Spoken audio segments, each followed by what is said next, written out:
Yes, Hello students, how are you? ma'am. I'm fine, ma'am. What about you? I'm also fine. And आज हमें B R Ambedkar की story पढ़नी है जो हमने लास्ट क्लास में इनकम्प्लीट छोड़ दी थी। आगे देखते हैं कि क्या वो लोग अपने फादर से मिले या फिर नहीं मिले। आज हमें पढ़ना है ना। चलो यस मैम। आज हम ये Yes, ma'am. कि क्या वो जो बच्चे थे, तीनों बच्चे जो अपने फादर से मिलने के लिए निकले थे, और जब उन्होंने स्टेशन मास्टर को ये बता दिया था कि हम लोग लोअर कास्ट से बिलोंग करते हैं, जब बी आर अम्बेडकर ने स्टेशन मास्टर को ये बता दिया कि हम महार हैं, तो स्टेशन मास्टर का बिहेवियर चेंज हो गया था, है ना। Yes ma'am. Yes, ma'am. चलिए तो आज देखते हैं अभी फिर क्या होता है। स्टेशन मास्टर को जब ये पता लग जाता है कि बी आर अम्बेडकर एक लोअर कास्ट से बिलोंग करते हैं, तो तुरंत ही उनका बिहेवियर चेंज हो जाता है और फिर वो चले जाते हैं वापस अपने कमरे में। अब फिर क्या होता है देखते हैं। After half an hour the station master return and asked us what we purpose to do. तो लगभग 1.5 घंटे बाद, हाफ एन आवर यानी कि 1 और आधे घंटे बाद, 1.5 घंटे बाद वो वापस आते हैं फिर से, और हमारे पास आके क्या पूछते हैं फिर, what we purpose to do, हम लोग अब क्या करना चाहते हैं। We said that if we could get the bullock cart on hire, we would go to the Goregaon. अब क्या बोला उन बच्चों ने कि अगर हम सभी को एक बुलक कॉर्ट का, एक बैलगाड़ी का अरेंजमेंट हो जाए, अगर कहीं से एक बैलगाड़ी हायर हो जाए, मिल जाए हमें, तो हम लोग कोरेगांव तक चले जाएंगे अपने पिता के पास। And if it is not very far we would like to start straightaway. और इसके साथ ही उन्होंने ऐसा भी कहा कि अगर कोरेगांव ज्यादा दूर ना हो तो हम लोग पैदल ही चले जाएं। There were many bullockers plying for hire, but my reply to the station master that we were Mahar had gone round among the cartmen, and not one of them was prepared to suffer being polluted and to demon himself carrying passengers of the untouchable classes. अब क्या हुआ था, there were many bullock carts, वहां पर बहुत सारी बैलगाड़ियां थी, लेकिन प्रॉब्लम क्या थी, flying for hire, that means कि वहां पर बहुत सारी बैलगाड़ियां थी हायर करने के लिए। लेकिन बट माई रिप्लाई, लेकिन जो मैंने रिप्लाई दिया था स्टेशन मास्टर को कि वीवर महार, कि हम महार हैं, इसी को सुन करके सारे बुलक कॉर्ट वाले यानी कि सारी बैलगाड़ी वाले जो पर्सन थे ना, सभी का बिहेवियर चेंज हो गया था हमारे लिए। And gone down among the courtmen and not one of them was prepared to suffer। कोई भी हमें अपने साथ नहीं ले जाना चाहता था, और हमें अपने साथ ले जा करके being polluted, कोई गंदा नहीं होना चाहता था हमें ले जा करके, क्योंकि हम जिसके भी गाड़ी में बैठ जाते ना वो अछूत हो जाता, क्योंकि हम लोग भी अछूत थे। तो जिसके भी गाड़ी में हम लोग बैठ जाते यानी कि वो भी पॉल्यूटेड हो जाता, और कोई भी हमें बैठा करके पॉल्यूटेड नहीं होना चाहता था। And and to demon himself carrying passengers of the untouchable classes। और कोई भी बैलगाड़ी वाले, कोई भी मैन एक अनटचेबल को, एक अछूत क्लास के, एक अछूत फैमिली के बच्चों को नहीं बैठाना चाहता था, ऐसे यात्री को जो अछूत बच्चों, मतलब जो अछूत हो, जो अनटचेबल हो। We were prepared to pay double the fare, but we found that money did not work। अब जो लड़के थे इन्होंने क्या कहा बुलकॉट वालों को, बैलगाड़ी वालों को, कि आप जितना किराया लेते हैं ना कोरेगांव तक का, हम उससे डबल देंगे, हमें ले चलो। लेकिन फिर भी कोई तैयार नहीं हुआ, और अब हमें क्या पता लगा, that money did not work, कि यहाँ पर पैसे से काम नहीं चलेगा। The station master who was negotiating on our, imagine how good it would be if people could not move easily from one place to another। अब आगे क्या हुआ, स्टेशन मास्टर जो कि पहले जब उन लोगों ने हमें पहले देखा था, हमारे कपड़ों को देख करके उन्हें लगा था कि हम किसी वेल टू डू फैमिली से, किसी अपर क्लास फैमिली से बिलोंग करते हैं, लेकिन जब उन्हें पता लग गया कि हम लोग महार हैं, तब वो हमें भी नेगोशिएट करने लगे, अनदेखा करने लगे। और पहले वो बहुत पूछताछ कर रहे थे कि कहाँ जाना है, कैसे जाना है, कहाँ जाओगे, लेकिन जब उन्हें पता लग गया कि हम लोग महार जाति के हैं, तब उन्होंने अब हमारे बारे में टेंशन लेना भी छोड़ दिया। अब देखिए ये इनकी स्टोरी यहीं पे कंप्लीट होती है। अब ये देखिए बेटा इनके साथ कितना बुरा बिहेव हुआ, यहाँ तक कि मतलब अगर ऐसे पर्सन के साथ बुरा बिहेव किया जाए जिसे कुछ पता हो, जिसे नॉलेज हो, जानकारी हो, तो पता चलता है, लेकिन यहाँ पर ये छोटे छोटे बच्चे हैं, इनके साथ भी भेदभाव किया जा रहा है।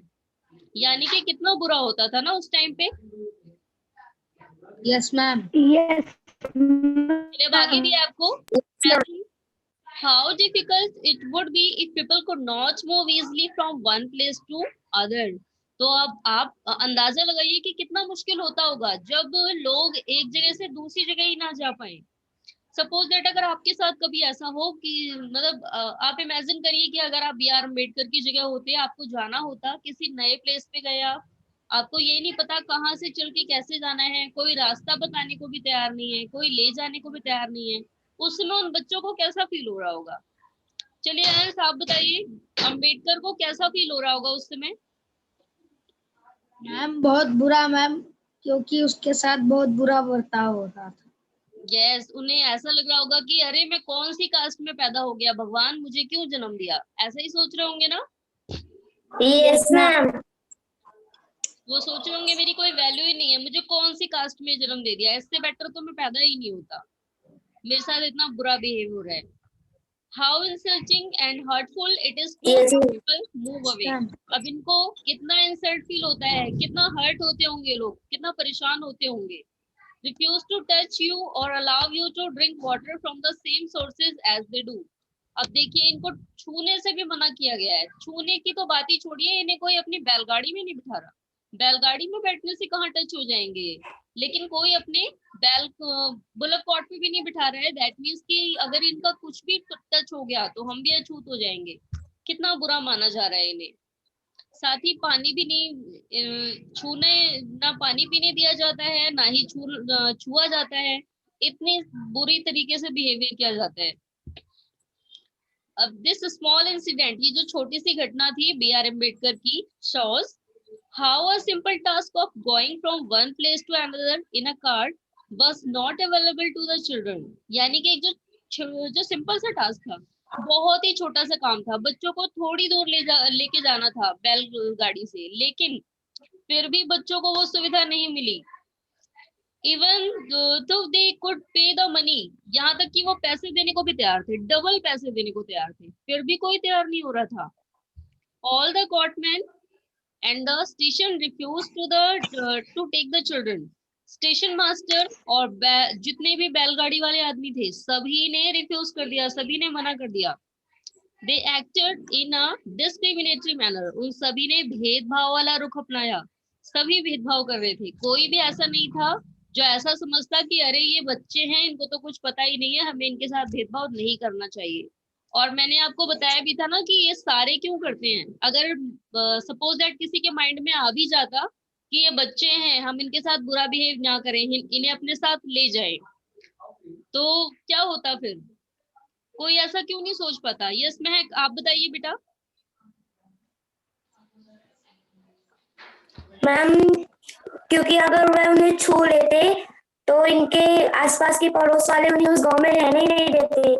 यस, क्योंकि अगर सपोज दैट कोई बैलगाड़ी वाला रेडी हो भी जाता कि चलो हम ले चलते हैं, तो वो अगर वो वापस बैलगाड़ी लेके आता ना, तो उसकी गाड़ी पे फिर कोई और नहीं बैठता। जैसे ही कोई बैठने लगता वो तुरंत उसे रिमाइंड करा देते कि अरे ये तो एक अछूत को बिठा के आया है, इसकी बैलगाड़ी पे मत बैठो, तुम भी अछूत हो जाओगे, अपवित्र हो जाओगे।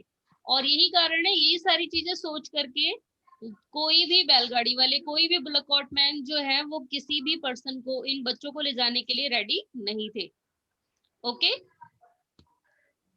Yes, ma'am.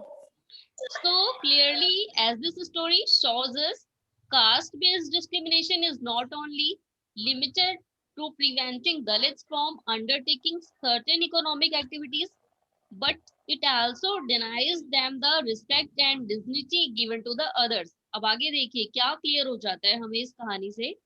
इस कहानी से हमें ये क्लियर हो जाता है कि जो कास्ट बेस्ड डिस्क्रिमिनेशन है, यानी कि जो जाति पे आधारित भेदभाव है, ये is not only limited to preventing Dalits from undertaking certain economic activities. ये केवल दलित कास्ट को, छोटी कास्ट को केवल कुछ इकोनॉमिक एक्टिविटीज में इंक्लूड होने से ही नहीं रोकता, ये उनको कितनी बुरी तरह प्रभावित कर देता है। It also denies them the respect, ये उन्हें रिस्पेक्ट देने से भी, मतलब इससे केवल ऐसा ही नहीं है कि वो गरीब रह जाते हैं, मतलब जो भेदभाव किया जाता है इसका रिजल्ट केवल यही नहीं निकलता कि दलित पर्सन केवल गरीब रह जाते हैं, वो गरीब ही नहीं रह जाते, गरीब होने के साथ साथ उन विचारों को रिस्पेक्ट भी नहीं मिलती, उनकी डेजिग्निटी यानी कि जो उनका आत्मसम्मान है, उनकी मर्यादा, उसको भी लोग हर्ट करके चले जाते हैं, है ना। Yes ma'am. चलिए अब आगे बी आर अम्बेडकर के बारे में एक बार पढ़ते हैं और क्या दिया है। ये हमें जो कहानी मिली है ये बी आर अम्बेडकर ने लिखी है। चलिए तो अब पहले हम बी आर अम्बेडकर के बारे में पढ़ते हैं। अभी डॉक्टर भीमराव अम्बेडकर, जिनका जन्म हुआ था 1891 में एंड इनकी डेथ हुई थी 1956 में, यानी कि हमारा देश आजाद होने के बाद, is considered the father of the Indian Constitution and is also the best known leader of Dalits। तो इन्हें हमारे इंडियन कॉन्स्टिट्यूशन का यानी कि हमारे भारतीय संविधान का पिता माना जाता है। बी आर अम्बेडकर को कहा जाता है फादर ऑफ कॉन्स्टिट्यूशन, क्योंकि यही थे जिन्होंने हमारे कॉन्स्टिट्यूशन की नींव रखी थी। तो बेटा आप लोग कॉन्स्टिट्यूशन जानते हैं, कॉन्स्टिट्यूशन क्या है, पता है किसी को? No ma'am. नो। चलिए तो इसके पहले एक टॉपिक और डिस्कस करते हैं। आप सभी ये जानते हैं 26 जनवरी हम लोग क्यों सेलिब्रेट करते हैं? मैम उस दिन लड़ाई शुरू हुई थी। नो बेटा। मैम पंडित जवाहरलाल नेहरू ने उस दिन तिरंगा लहराया था। नो। यस महक, आपको पता है बेटा 26 जनवरी हम लोग क्यों सेलिब्रेट करते हैं? बिकॉज उस दिन इंडिया का कॉन्स्टिट्यूशन बना था। उस दिन इंडिया का कॉन्स्टिट्यूशन बना नहीं था, उस दिन इंडिया का कॉन्स्टिट्यूशन रूल्ड हुआ था। अब मैं आपको एग्जांपल देती हूँ कॉन्स्टिट्यूशन होता क्या है, आप सभी को ध्यान से सुनना है। बेटा जैसे आप लोग स्कूल में पढ़ते हैं सभी, तो स्कूल में कुछ डिसिप्लिन बनाए जाते हैं कि आपको किस टाइम पे आना है, कौन सी बेल पे आपको कौन सा सब्जेक्ट पढ़ाया जाएगा, ये बनाए जाते हैं ना सारे रूल्स। Yes ma'am. तो इसी तरीके से हमारे कंट्री को चलाने के लिए, हमारी कंट्री जो है उसके हर स्टेट में कौन मिनिस्टर रहेगा, कौन कौन से स्कूल खोले जाएंगे, कौन कौन से सब्जेक्ट पढ़ाए जाएंगे, या हमारे जो इंडियंस है उन्हें कौन कौन से रूल्स फॉलो करने होंगे, रेड लाइट वगैरह की से रिलेटेड सारे ही रूल्स बनाए गए हैं। हमारे इंडियंस को कौन कौन से राइट्स दिए गए हैं, कहाँ कहाँ पर पार्क बनाए जाएंगे, ये सारे ही रूल्स बनाए जाते हैं। तो आपको पता है ये जो सारे रूल्स बनाए गए हैं ना पूरे कंट्री को चलाने के लिए, यही कॉन्स्टिट्यूशन है। तो कॉन्स्टिट्यूशन यानी कि हमारा इंडियन कॉन्स्टिट्यूशन ये एक ऐसा डॉक्यूमेंट है जिसे किसी भी कंट्री को गवर्न करने के लिए चलाया जाता है। तो बेटा ये केवल इंडिया में ही नहीं, जितनी भी कंट्रीज है ना सभी का एक कॉन्स्टिट्यूशन है। जैसे हमारे इंडिया में अलग रूल्स फॉलो किए जाते हैं, अगर हम अमेरिका की बात करें वहां पर अलग रूल्स फॉलो किए जाते हैं, उनका कॉन्स्टिट्यूशन कुछ और कहता होगा। अगर हम लंदन की बात करें वहां का कॉन्स्टिट्यूशन कुछ और कहता होगा।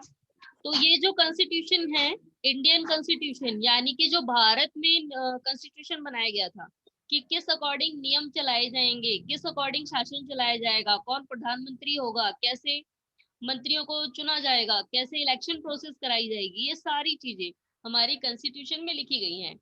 ओके, तो अब हम 26 जनवरी इसलिए सेलिब्रेट करते हैं क्योंकि बेटा इस दिन हमारा कॉन्स्टिट्यूशन बना नहीं था, कॉन्स्टिट्यूशन तो 2 साल पहले ही बन गया था। हमारा कंट्री कॉन्स्टिट्यूशन बना था लगभग 2 साल बाद तैयार हो गया था बनके। 26 नवंबर 1949 को हमारा कॉन्स्टिट्यूशन रेडी हो गया था, लेकिन इसे वेट किया गया कि इसे 26 जनवरी 1950 को अप्रूव किया जाएगा, लागू किया जाएगा 26 जनवरी से।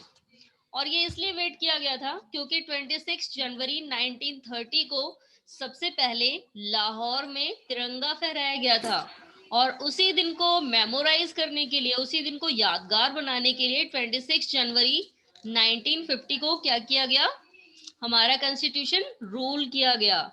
यानी कि 26 जनवरी 1950 से ही हमारा देश नियमों के अनुसार चलना शुरू हुआ था। जैसे आपके स्कूल में कोई रूल्स रेगुलेशंस ना बनाए जाएं, आपको बोला जाए कि आप जब मर्जी स्कूल आ सकते हैं, जब चाहे जो सब्जेक्ट चाहे पढ़ सकते हैं, जो आपका मन करे आपको वही करना है, तो क्या ऐसे स्कूल ठीक ठाक चलेगा? यस महक? No ma'am. नहीं चलेगा नो ना। मैम। अगर रूल्स एंड रेगुलेशंस ना हो तो नो बेटा मैम। हमारा स्कूल बिल्कुल भी ठीक नहीं चलेगा, क्योंकि बच्चों का तो पढ़ने का मन ही नहीं करेगा। और बहुत से बच्चे ऐसे हैं जिनको कोई सब्जेक्ट तो बिल्कुल पसंद नहीं होता, वो उसे पढ़ेंगे ही नहीं। तो इसलिए रूल्स बनाना जरूरी है। और इसी तरह जैसे स्कूल में रूल्स बनाना जरूरी है, वैसे ही कंट्री में भी रूल बनाना जरूरी है। क्योंकि अगर कंट्री में कोई रूल नहीं होगा ना, तो बहुत सारे लोग तो ऐसे हैं जो सोचेंगे हम दूसरे का हड़प के रख लें, दूसरे को मार डालें, दूसरे की चीजों को छीन लें। तो उनको ये डर रहता है कि हमें पनिशमेंट दी जाएगी, हमें सजा दी जाएगी, हम जेल में बंद हो जाएंगे।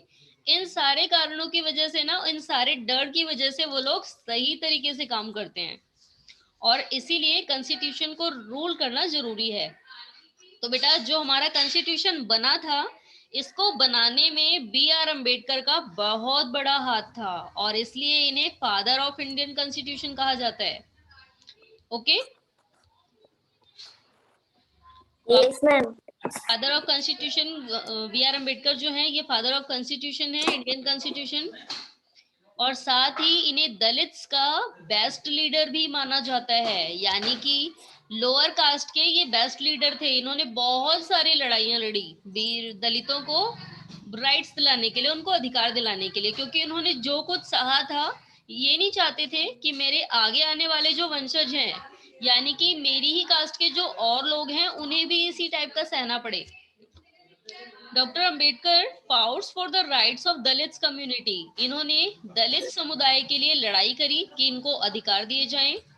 ही was born into the Mahar caste. ये एक महार कास्ट में जन्मे थे, विच वॉज कंसिडर्ड अनटचेबल। और इस महार जाति को अनटचेबल कंसिडर किया जाता था, अछूत जाति मानी जाती थी इसे। The Mahar were poor. जितने भी महार लोग होते थे ये गरीब होते थे। Out no land and children born to them also had to do the work their parents did. अब ये जो महार कास्ट के लोग थे बहुत ही गरीब थे, इनके पास अपनी कोई जमीन नहीं होती थी।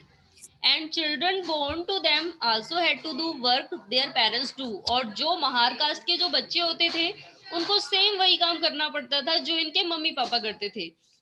क्योंकि जो बाकी ग्रुप के, जो बाकी कम्युनिटी के लोग थे ना, इन्हें और कोई काम करने ही नहीं देते थे। कहते थे नहीं, तुम हमारे बीच में रहोगे तो वही काम करोगे जो तुम्हारे पापा करते थे। अगर मोची हो तो जूते ही बनाने हैं, तुम्हें कोई ऊंची पोस्ट पढ़ाने लिखाने का काम नहीं मिलेगा। तो इसलिए इन बच्चों को फोर्सफुली, जबरन वही काम करना पड़ता था जो इनके पेरेंट्स ने किया था। They lived in a space outside the main village and were not allowed into the village. अब ये लोग कहाँ रहते थे? जहां पर अपर कास्ट के लोग रहते थे, उस जगह इनके घर नहीं होते थे। इनका घर बनाया जाता था गांव के बाहर। ये लोग गांव के बाहर रहते थे। गांव के अंदर ग्रुप में केवल अपर कास्ट पर्सन के ही लोग घर होते थे। ये जो लोअर कास्ट पर्सन है, इन सभी के घर बाहर होते थे। और इनका काम क्या होता था? चौकीदारी करना। ये वॉचमैन होते थे बड़ी कास्ट के लोगों के लिए। इनका काम था रात भर जग करके ये देखना कि कोई चोर लुटेरा ना आए। अगर कोई जानवर मर जाता था, ये उठा के फेंक के आते थे। तो इस टाइप के काम इन्हें दिए गए थे। Doctor Ambedkar was the first person from his caste who completed his college education and went to the England to become a lawyer. तो डॉक्टर बी आर अम्बेडकर के बारे में एक चीज और है, ये ऐसे पहले व्यक्ति थे अपनी कास्ट के जिन्होंने अपनी पढ़ाई कंप्लीट की। इसके पहले इनकी कास्ट के किसी भी बच्चे ने अपनी पढ़ाई कंप्लीट नहीं की थी। तो ही इज सो लकी कि इनके मम्मी पापा ने बहुत ही मेहनत की इन्हें पढ़ाने के लिए। इन्हें कहाँ पर भेजा पढ़ने के लिए? इंग्लैंड। और ये इंग्लैंड जाकर के लॉयर बन के लौटे, वकील बन गए थे वहां पर जाकर के। अब जब इन्होंने पढ़ाई कंप्लीट कर ली, ये लॉयर बन गए, फिर क्या हुआ? He encourage Dalits to send their children to school and college. अब जब ये पढ़ करके इंग्लैंड से लॉयर बन के दोबारा इंडिया आए, तो इन्होंने इंडिया आकर के सारे दलितों को, सारे नीची कास्ट के पर्सन को ये बोला कि आप भी अपने बच्चों को स्कूल भेजिए पढ़ने के लिए और कॉलेज भेजिए. He also urged Dalits to take one different kinds of government job in order to move out of the caste system. अब उन्होंने क्या बोला अपनी जाति के लोगों को कि आप लोग ये मत सोचिए कि आपके बच्चों को गवर्नमेंट जॉब नहीं मिलेगी, आप लोग पढ़ाइए और इनके लिए अलग टाइप की गवर्नमेंट जॉब होगी जो इन्हें मैं दिलाऊंगा. He led many efforts of Dalits to gain entry into temples. अब दलितों के मंदिर में जाने के लिए, इन लोगों को मंदिर में ले जाने के लिए भी इन्होंने बहुत ही फाइट करी. Later in life, he converted to Buddhism in his search for a religion that treated all members equally. अब साथ ही इनकी लाइफ में बुद्धिज्म आया, यानी कि बौद्ध धर्म को अपना लिया इन्होंने. और बौद्ध धर्म में क्या हुआ था, यहाँ पर सभी मेंबर्स को इक्वली ट्रीट किया जाता था बौद्ध धर्म में, तो इन्होंने बौद्ध धर्म को अपना लिया था. Doctor Ambedkar believed that Dalit must fight the caste system at work towards a society based on respect not just for a few but for all persons. अब आगे इन्होंने और क्या किया, इनको भरोसा था, डॉक्टर अंबेडकर बिलीव, इन्हें भरोसा था कि Dalit must fight the caste system. जितने भी दलित हैं वो सभी जाति प्रथा के लिए जरूर लड़ेंगे, यानी कि जिनके मम्मी पापा के साथ बुरा होता है वो इसलिए लड़ेंगे कि हमारे बच्चों को ये सारी चीजों का सामना ना करना पड़े.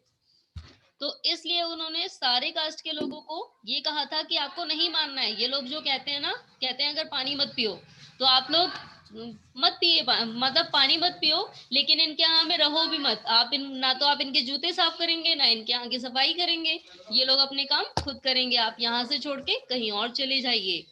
जब आप ऐसा करेंगे ना तो इन लोगों को जरूर एक दिन आपकी जरूरत पड़ेगी और वो आपके पास जरूर आएंगे.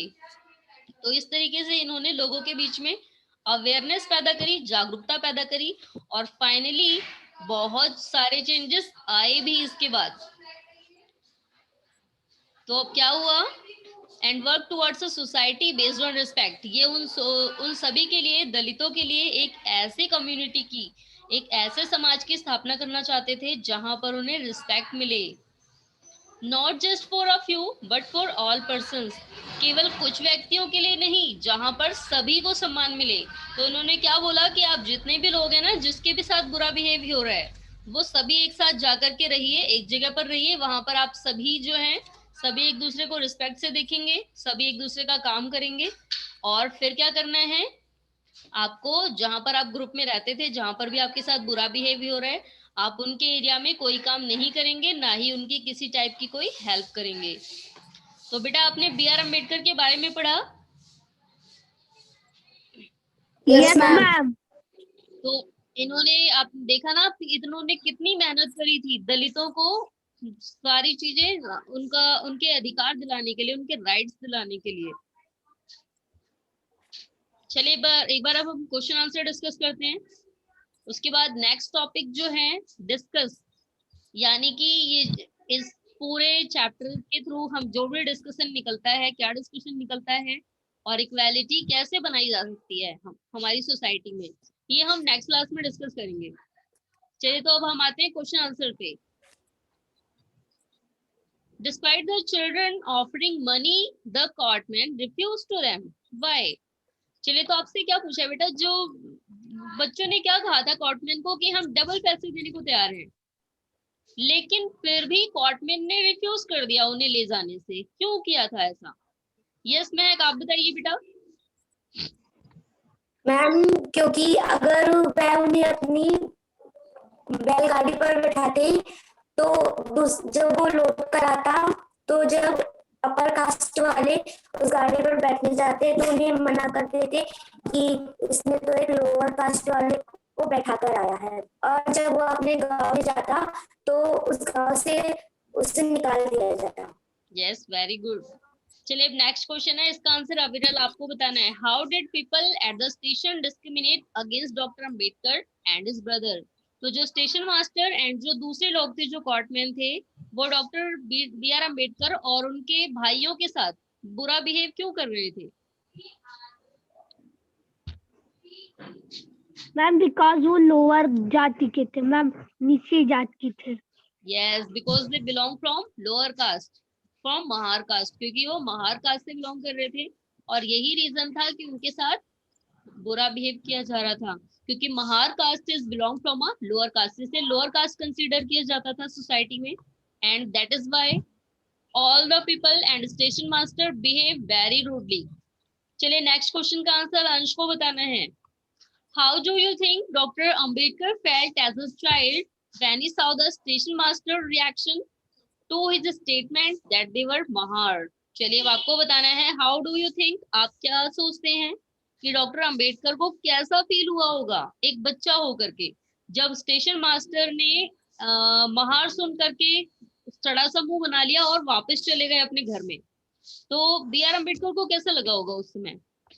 मैम बहुत बुरा लगा होगा, क्योंकि वो नीची जात के थे, इसीलिए भगवान हमको क्यों जन्म दे दिए।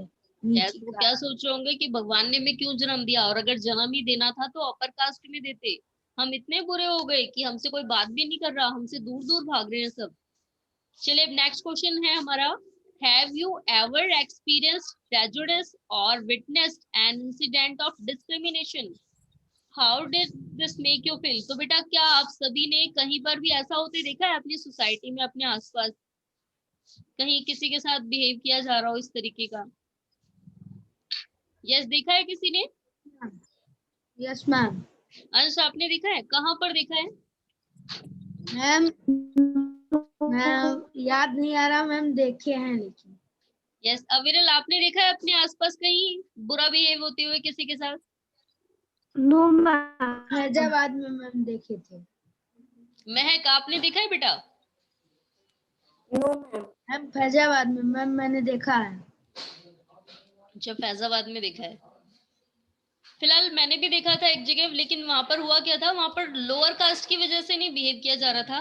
वहां पर क्या था, एक बहुत बड़ी फैमिली का, जैसे सामने वाले जो थे ना वो बहुत बड़ी फैमिली से बिलोंग करते थे, बहुत ही रिच थे, तो उनका बच्चा गया था और उसने दुकान वाले को बहुत छोटी सी दुकान थी किराने की, जैसे बच्चे टॉफी वगैरह खरीदने जाते हैं, तो उसने क्या किया, उस बच्चे ने वो मतलब वो बच्चा जो है वो 20 रुपए का नोट लेके गया था शायद, उसने कहा होगा कि मुझे बिस्किट चाहिए, और वो बिस्किट देने के बाद उसे 10 रुपए दे दिए, बोला कि मैंने तो 5 रुपए का ही बिस्किट लिया है, 5 रुपीज और दीजिए मुझे।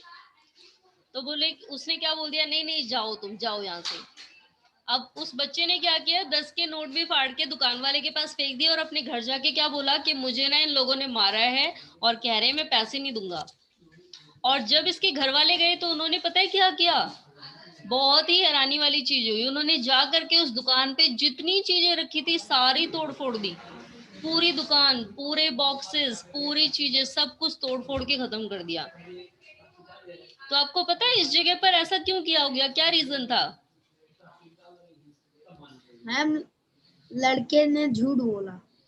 लड़के ने झूठ बोला, बट फिर भी उसकी फैमिली को, क्योंकि लड़की की फैमिली वालों ने, यस मैम, मैम उनके फैमिली वालों ने सोचा कि ये तो लोअर कास्ट के हैं और इसने हमारे बच्चे को रुपए नहीं दिए और ऊपर से मारा भी, मैम इसलिए उन्होंने तोड़फोड़ कर दिया।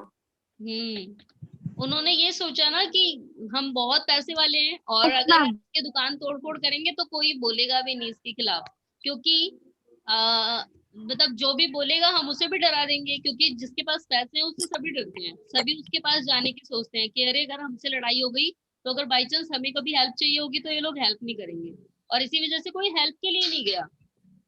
और यही कारण था कि बहुत सारी तोड़फोड़ हुई, उन बेचारों की दुकान भी तोड़ दी गई। चलिए तो अब आज हमने जो टॉपिक पढ़ा है फिलहाल आप सभी को समझ आया? Yes ma'am.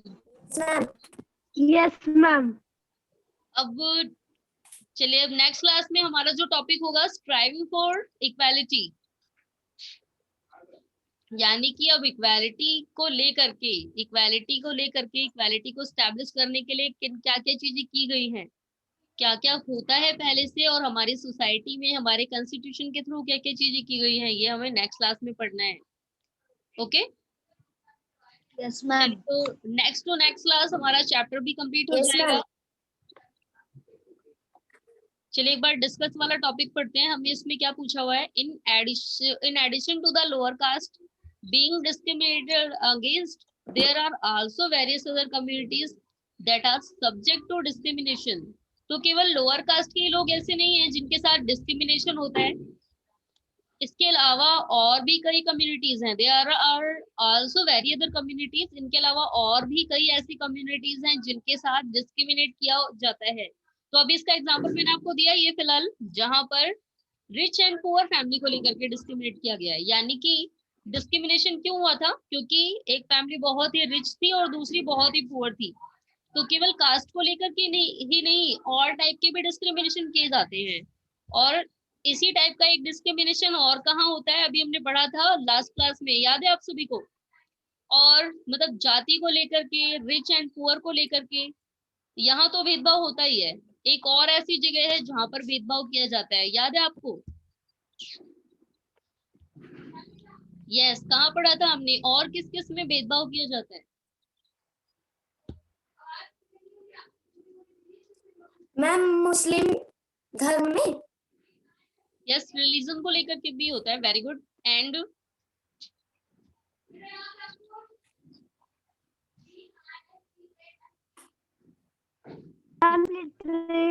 यस, हमने यहाँ पर कौन सा टॉपिक पढ़ा था, यहाँ पर किसको लेकर के डिस्क्रिमिनेट किया जा रहा है?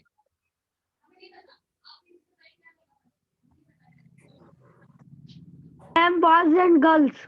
बॉयज एंड गर्ल्स को लेकर के, एग्जैक्टली। और गर्ल्स और बॉयज को लेकर के भी डिस्क्रिमिनेशन किया जाता है। जो चीजें, जो राइट्स बॉयज को दिए जाते हैं वो एक गर्ल्स को नहीं दिए जाते, क्योंकि ऐसा माना जाता है कि गर्ल्स जो है उन्हें पढ़ाना नहीं चाहिए, क्योंकि वो तो दूसरे घर चली जाएंगी, हमारा कोई फायदा नहीं होगा। और यही सोच करके बहुत से लोग गर्ल्स को नहीं पढ़ाते। चलिए, तो अभी हम नेक्स्ट क्लास जो होगी ना उसमें ये पढ़ेंगे कि और किस टाइप का डिस्क्रिमिनेशन किया जाता है। फिलहाल डिस्कस वाला पॉइंट देखते हैं अभी इसमें और क्या दिया है हमें।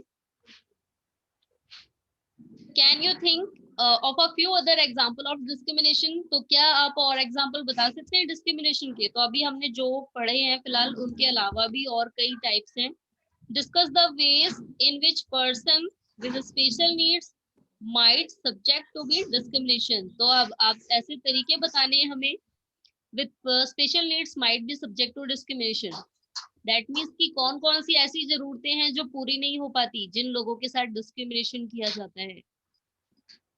चलिए, तो आज आपको क्या कौन सा होमवर्क करना है, सभी ध्यान से सुनेंगे। बेटा आपको वोकैबुलरी सेंड कर दी गई है इस चैप्टर की? Yes ma'am. No ma'am. चलिए, तो मैं आपको वोकैबुलरी सेंड करती हूँ इस चैप्टर की आज। और आपको क्या करना है, आपको question number 1 and question number 2 का आंसर देना है। Okay? Yes ma'am. Question number 1 and question number 2 कर लेंगे ना सभी? मैम। एंड नेक्स्ट क्लास में हम लोग ये वाला Yes, टॉपिक ma'am. पढ़ेंगे, Yes. Striving for equality. चलिए, तो किसी को कोई डाउट है? No ma'am. No ma'am. कोई डाउट नहीं है ना? No ma'am. चलिए, आंसर से क्वेश्चन पूछते हैं। Who is known as father of constitution? Ma'am. Who is known as father of Indian Constitution?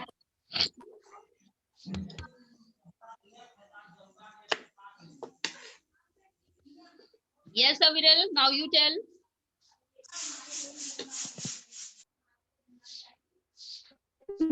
Ma'am doctor. Aviral बेटा, आपकी पूरी आवाज नहीं आई। Repeat your answer again. Bhimrao Ambedkar. Doctor Bhimrao ma'am Ambedkar. Doctor. Yes, very good. तो भीमराव अंबेडकर को क्या माना जाता है? Father of Indian constitution. ये हमें यहाँ पर दिया भी हुआ है, it considered the father of Indian constitution, क्योंकि इन्होंने हमारे संविधान को बनाने की शुरुआत की थी और इसलिए इन्हें father of Indian constitution consider किया जाता है। चलिए बेटा, फिर आज के लिए इतना ही। अब हम लोग नेक्स्ट क्लास में अपना न्यू टॉपिक स्टार्ट करेंगे, striving for equality. Okay? Yes, ma'am. चलिए, फिर आज के लिए इतना ही। Goodbye everyone. Goodbye, ma'am. Goodbye.